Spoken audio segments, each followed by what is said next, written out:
Hello. One of the things that keeps coming up in all of my sessions this week when I'm talking to my clients about time management, and I say to them, okay, give me an example of something in your day that takes a lot longer than you think it should take.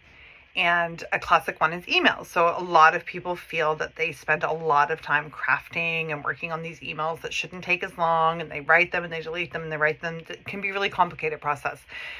And they often feel as if, or they've received feedback that they're over communicating and putting a lot of information into these emails. So anyone who's worked with me or has followed along for a long time will know that I'm really interested in the internal and the external of why we do certain things. And so one of the things I've been asking people to do in this situation is to get really curious about why, like, what's going on in your brain? What's the thought process when you're doing this thing? You can identify, like, oh, I'm doing the thing where I write these really long emails.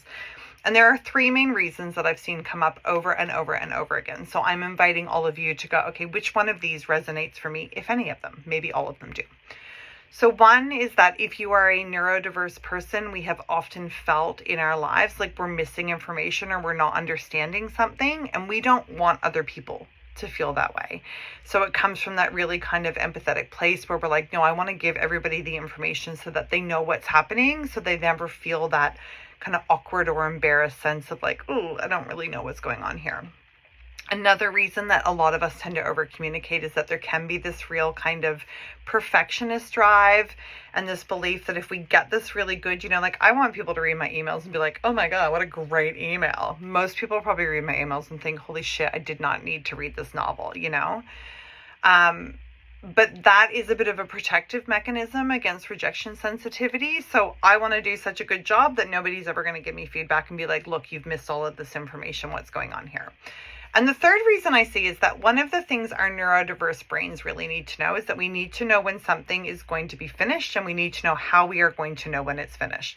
So when I write an email, I often find that I'm trying to include all the information in the first go so that there's not going to be a back and forth.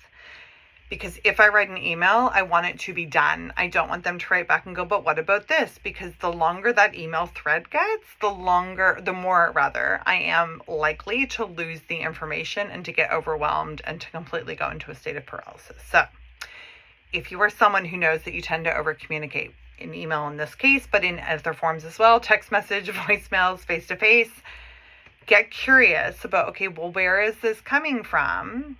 Is it a problem? That will lead you to work on what external things you need to put in place to deal with the issue. All right. And let me know in the comments.